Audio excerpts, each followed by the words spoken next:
Madame, Monsieur, bonjour. Merci de choisir Savane TV pour vous informer. À la une, chaque Burkinabé doit œuvrer pour la paix. C'est le message du pasteur Albert Yonli qui appelle à l'unité nationale face aux défis sécuritaires que traverse le pays. Vous l'entendrez au début de ce journal.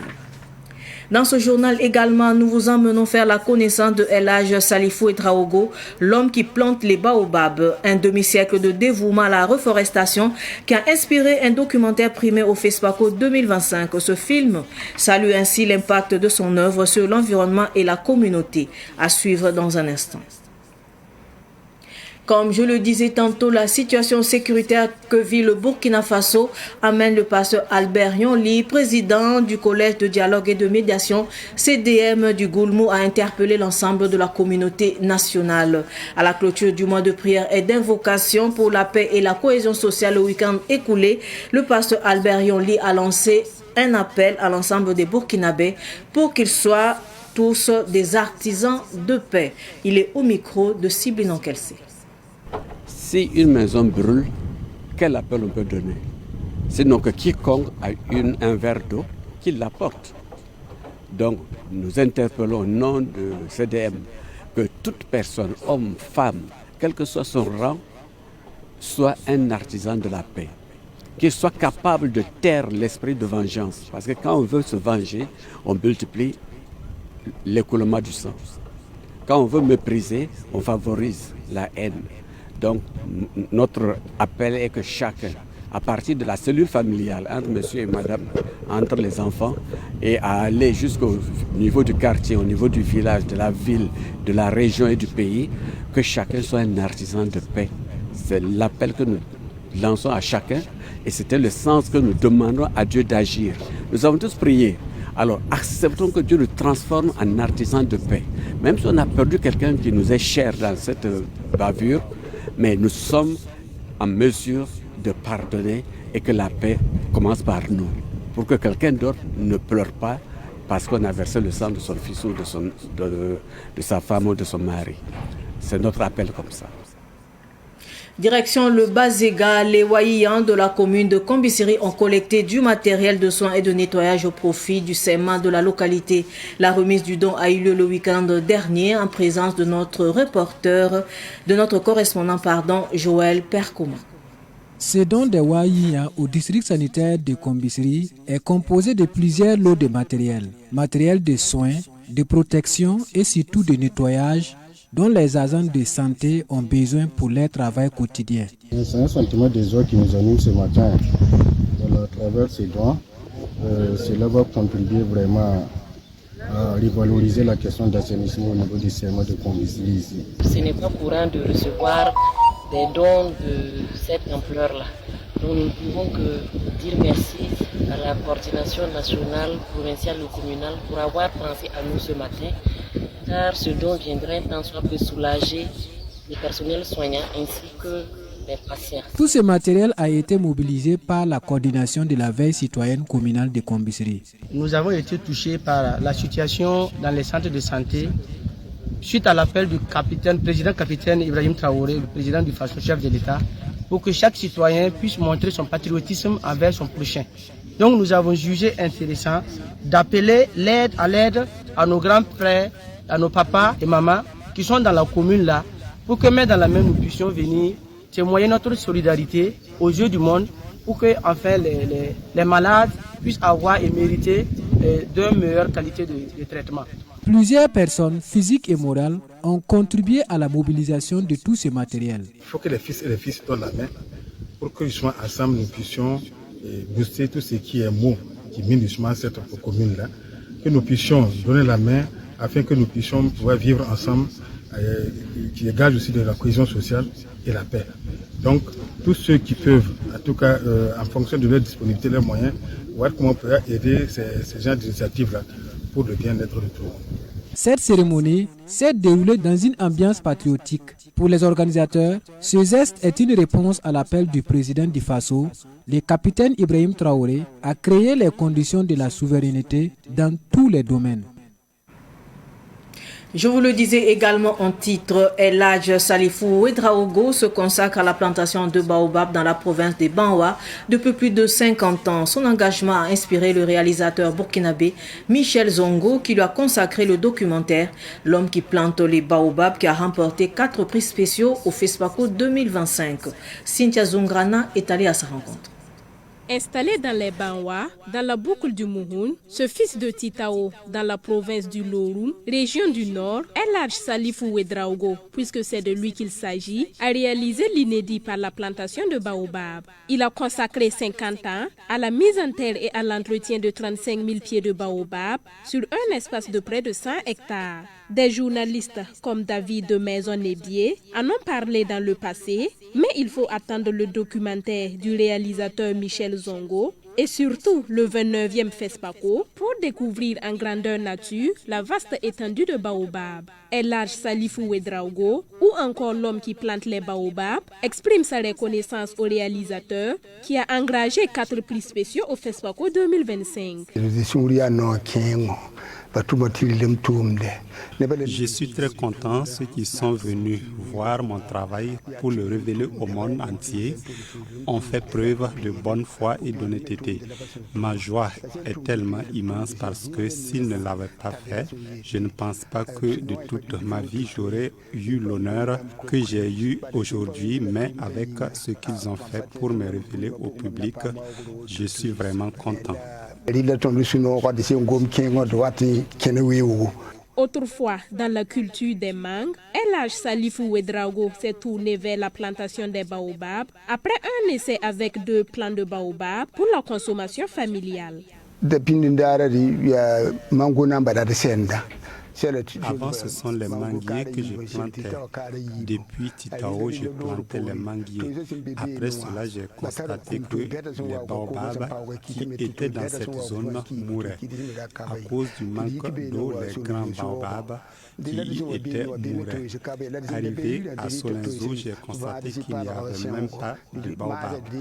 Mais quand on était au village, on était habitué aux baobabs à utiliser les feuilles pour la sauce, que ce soit en saison pluvieuse ou en saison sèche.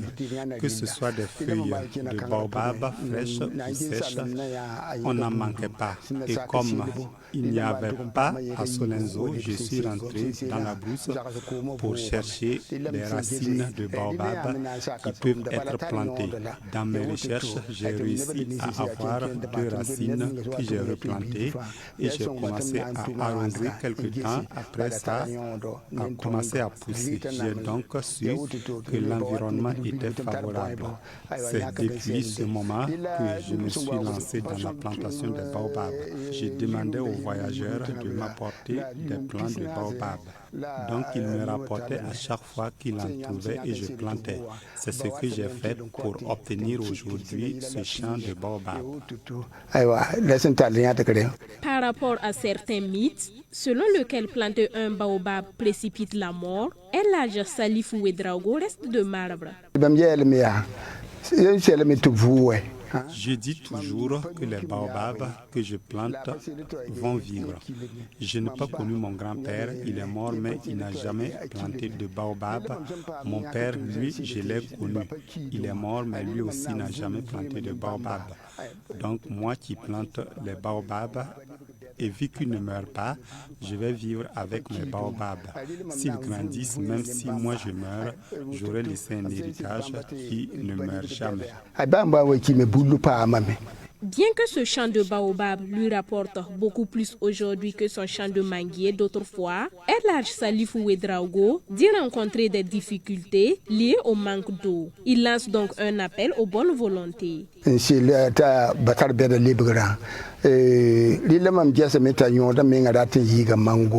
Depuis que je plante les baobabs et vu que la manière dont ces baobabs grandissent, ça m'apporte beaucoup plus que les manguiers que je plantais. Ça produit très bien comme les semences agricoles. Je peux enlever les feuilles 2 fois ou voire même 3 fois pour vendre, chose qui s'achète très bien d'ailleurs, mais les mangues n'étaient pas ainsi. Raison pour laquelle je m'investis dans la plantation des baobabs aujourd'hui, car ça me rapporte beaucoup. Le seul problème que je rencontre, c'est le manque d'eau. Je n'ai pas d'eau présentement pour arroser les champs et même les pépinières de baobab. Depuis 2 ans de cela, c'est ce qui me fatigue. J'arrosais avec l'eau de la rivière, mais elle est complètement sèche et tous les plants que j'ai mis en terre actuellement meurent. C'est le manque d'eau qui est vraiment ma plus grande difficulté. Donc, si j'ai eu l'aide de bonne volonté pour mettre fin à ce problème d'eau, ça me fera beaucoup plaisir et mon travail ira encore de l'avant. El Hadj Salifou Ouedraogo a été honoré et reconnu Kouli d'or lors de l'édition 2024 du Salon international de l'agriculture, de l'environnement et de l'élevage CIAL en raison de son engagement dans la préservation de l'environnement. Place à la musique à présent. L'artiste musicien Beyoun Somda célèbre 10 ans de carrière musicale du 7 au 9 mars 2025. Pour annoncer les couleurs de ce 10 ans, l'artiste et son staff ont organisé une conférence de presse hier au Palais de la Culture, au Palais de la Jeunesse et de la Culture Jean-Pierre Gengane à Ouagadougou. Yacouba Kiamtore nous en parle. Né à Nakar, d'ici dans la région du sud-ouest du Burkina Faso, l'artiste musicien Beyoun Somda valorise la culture d'Agara à travers sa voix. Il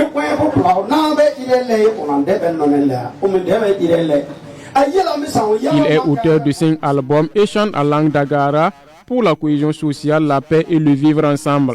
Ce 7 au 9 mars 2025 au Palais de la Jeunesse et de la Culture Jean-Pierre Gengane, Beyoun Somda célébrera 10 ans de carrière musicale pour traduire sa reconnaissance à Dieu. En tant qu'artiste, la seule manière d'exprimer sa reconnaissance est de vous offrir son savoir-faire, qu'est la musique à travers des prestations artistiques du 7 au 9 mars 2025 dans la salle de spectacle de Jean-Pierre Gengane. Pour cet anniversaire, il ne sera pas seul. Ses amis artistes ont décidé de l'accompagner sur scène pour célébrer une trajectoire exemplaire et pour rassembler diverses parties prenantes autour de valeurs communes. En somme, célébrer les 10 ans de carrière de Beyoun Somda ne se résume pas à fêter un parcours artistique exceptionnel, c'est aussi l'opportunité de magnifier la richesse culturelle du Sud-Ouest, de réaffirmer l'importance des valeurs traditionnelles et d'insuffler une dynamique positive au sein des communautés burkinabées. Pour ces 10 ans de carrière de Beyoun Somda, plusieurs activités sont au programme. Les activités prévues pendant cet anniversaire sont entre autres des concerts, des expositions d'œuvres de l'artiste et une rue marchande où tous ceux qui feront le déplacement dégusteront des mets d'Agara, le dolo, les beignets, le gyoyo, c'est une spécialité sauce d'Agara. Il y aura aussi des expositions vente de vêtements d'Agara et surtout le public repartira avec le nouvel album au prix de 5 000 francs CFA et la compilation de tous les anciens albums au prix également de 5 000 francs. Ces 10 ans de carrière sont marqués par la sortie d'un nouvel album qu'il se fera le plaisir de faire découvrir certains titres à tous ceux qui assisteront aux différents concerts. L'artiste Beyoun Somda a débuté sa carrière en 2013. Il invite la population à sortir le 7 au 9 mars au Palais de la Jeunesse et de la Culture Jean-Pierre Gengane pour promouvoir l'unité et la culture burkinabé.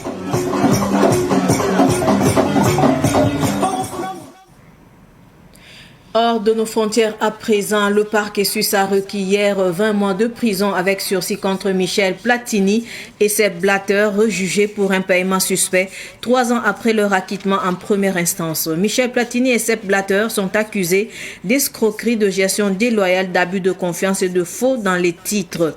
En 2015, le procureur général de Suisse ouvre une procédure contre Sepp Blatter, alors président de la FIFA, pour gestion déloyale et abus de confiance. Il est accusé d'avoir versé en 2011 sans justification écrite 2 millions de francs suisses à Michel Platini, président de l'UEFA, pour un travail de conseiller effectué entre 1999 et 2002. Le procureur a refuté l'existence d'un contrat oral justifiant le versement de 2 millions de francs suisses à Michel Platini en 2011, soulignant l'absence de preuves écrites et le caractère inhabituel de cette pratique à la FIFA. Le procès se poursuit jusqu'à demain jeudi, sans représentation de la FIFA, pourtant partie civile. La Cour d'appel du tribunal pénal fédéral rendra son verdict le 25 mars prochain.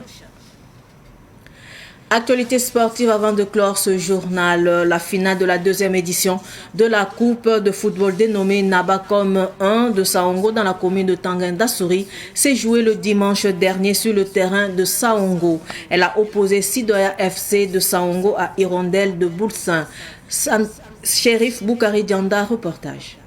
Les deux équipes se sont séparées sur le score de 0 but partout à la fin du temps réglementaire. C'est à l'issue des tirs au but que Hirondelle FC de Boulsin a battu Sidoya FC de Saongo par 6 tirs réussis contre 5. Eric Zongo, capitaine de Hirondelle FC de Boulsin, exprime sa satisfaction. C'est la fierté de gagner une coupe 2 fois dans 2 années. Donc à me ver seulement, et l'année qui vient, je serai là encore. La recherche de la cohésion sociale est l'objectif principal de l'organisation de la Coupe Nabacom 1 de Saongo. Vraiment, moi, dans mes esprits, moi j'ai vu que pour organiser une coupe, c'est pour regrouper les jeunes du village et les jeunes du village voisin. Et cette année, il y a eu 16 équipes. Dans la commune de Tanguin-Dassouri et dans la commune de Souboubilé. Donc c'est pour la cohésion sociale de tout le Burkina Faso. Puisqu'on a vu qu'au Burkina Faso, il n'y a pas la paix. Comme il n'y a pas la paix, nous ne pouvons pas aller au combat. Maintenant, on a essayé d'organiser ces genres de compétitions pour galvaniser les VDP, les FDS et tout l'ensemble du gouvernement. L'organisation d'un tel événement n'est pas chose aisée. Pour organiser une compétition comme ça, vraiment, tu vas croiser des angoisses, beaucoup d'angoisses. Mais il faut être sincèrement, je ne peux pas dire qu'un homme, mais il faut être quelqu'un de valeur pour pouvoir organiser cette compétition. Hirondelle FC de Boulsin, qui avait remporté la première édition, se succède donc à elle-même. En plus du trophée, elle repart avec la somme de 50 000 francs CFA, un jeu de maillot et un ballon. Sidoya FC se console avec la somme de 30 000 francs CFA plus un ballon. C'est un sport que s'achève cette édition d'information. Merci de rester fidèle au programme de Savane TV. Au revoir.